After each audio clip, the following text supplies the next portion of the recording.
comprenez-moi très bien, cherchez Dieu dans votre vie et vous trouverez certaines choses. Et tout ce que vous avez obtenu auprès de Dieu, aucun mortel, aucun homme ne pourra vous le ravir. Aucun.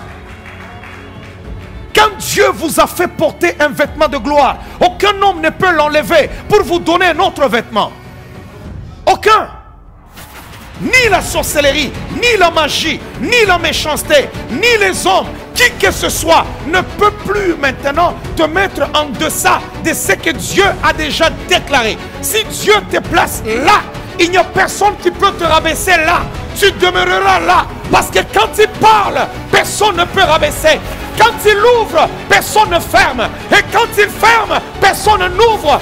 Et si Dieu a déjà déclaré ce qu'il déclare demain, il a formé la terre, rien que par sa parole. La terre est soutenue par sa parole.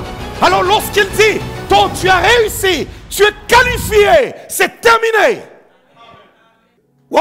Le processus de qualification pour le ciel, c'est un problème de cœur maintenant. Dieu veut tester ton cœur. Il y a des gens qui sont là. Tu peux être le contraire de ce que Dieu attend. Tu peux avoir une nature contraire de ce que Dieu attend. Mais Dieu dépose en toi une sémence.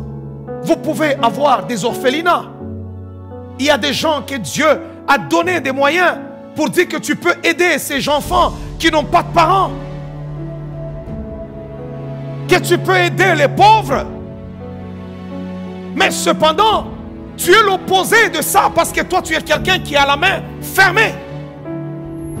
Alors Dieu commencera un voyage avec toi pour t'apprendre à donner, pour briser cette nature. Il va attaquer, il va t'offrir des possibilités jusqu'à ce que tu dis, Seigneur, tu as gagné. Tu as gagné, Seigneur. Là, en ce moment-là, tu vas voir les gens se dire, mais lui, là, il n'aimait pas donner. Oh, il donne comme ça. C'est ça, Joseph. C'est un petit rapporteur. Mais il ne dit rien à Jacob. Je pense que chaque fois que Joseph rencontrait son père, ses frères tremblaient. Chaque fois qu'il le rencontrait, il tremblait. Mais comment peux-tu sauver les hommes si ton cœur n'est pas encore travaillé? Comment peux-tu les sauver? C'est possible que tu sois élevé. C'est possible. Mais comment veux-tu être élevé dans le royaume? Tu veux être, je ne sais pas, un grand intercesseur. Mais cependant, tu n'as pas l'amour de la prière. Tu veux qu'on parle de toi. Mais cependant, tu n'es pas capable d'aimer d'abord Dieu, de l'aimer. L'aimer Dieu, l'aimer. L'aimer. Avec tous les problèmes que j'ai sur mes épaules. Si bien aimé dans le Seigneur, je n'aimais pas tellement le Seigneur, je ne vous prêcherai même pas l'évangile pendant toute cette période. Je passerai des années à m'apitoyer sur mon sort plutôt qu'à prêcher l'évangile. J'ai sauvé plus de vies et plus d'âmes pendant cette période de combat. Pendant cette période de combat, j'ai servi le Seigneur, ça fait des années. Je suis en train de servir Dieu. Je prêche l'évangile pendant des années. Ça fait plus de 20 ans que je suis en train de prêcher l'évangile. Mais mes bien-aimés dans le Seigneur, pendant cette période de 3 ans, j'ai accompli ce que je n'ai pas réalisé pendant 20 ans. 20 ans de ministère. Dieu a travaillé le courage à toute preuve dans ma vie. Dieu a travaillé. Il m'a tourné dans tous les sens. Il a travaillé. Et puis à un moment donné, il dit, ok, ça y est. Tu réussis. Et le Seigneur m'a dit un jour, lorsque j'étais en prière, oh, je serai avec toi, je ne t'abandonnerai pas, nul ne tiendra devant toi. Josué chapitre 5, le verset 5, c'est le verset de mon ministère. Mais je ne comprenais pas. Et pourtant, c'était le jour où j'avais terminé mon test. Oh, je ne savais pas ce qui m'attendait. Dieu nous fait passer par beaucoup de chemins, des moments où tu as comme l'impression que tu n'auras pas d'avenir. Dieu nous a fait passer par là, où les hommes pouvaient regarder, vous trouver comme sans avenir. Il fallait lui faire confiance et avoir toujours le courage. Dieu a travaillé dans ma vie, le courage. J'ai toujours été confronté aux problèmes qui demandaient le courage et la foi en Dieu. Toujours. Pourquoi? Parce que Dieu forgeait l'homme. Mon père n'a pas été pasteur.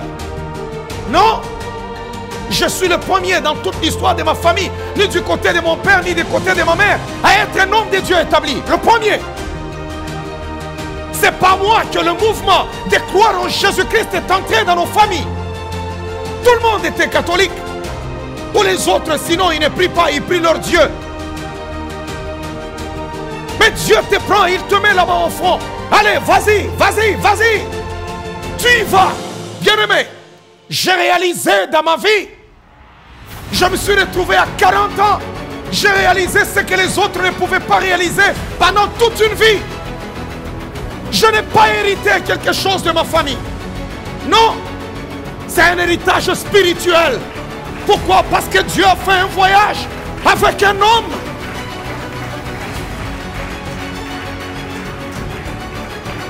Quel que soit ce que les hommes peuvent faire, Jésus existe. Il est tout puissant. Il est le sauveur de l'humanité. Et rien ne peut changer cela. Dieu a besoin d'élever des hommes et des femmes dans cette génération qui ne pourront pas abandonner, qui pourront rester accrochés à lui et dire: Seigneur, me voici, envoie-moi. La Bible dit: ni la vie, ni la mort, ni le siècle présent, ni le siècle à venir ne nous séparera de l'amour de Christ. Alléluia. De l'amour de Dieu manifesté en Jésus-Christ. Qui nous séparera de l'amour de Dieu? Laisse Dieu travailler ton cœur. Laisse Dieu te travailler. Tu dois connaître quel est le mandat qu'il y a derrière ton élévation.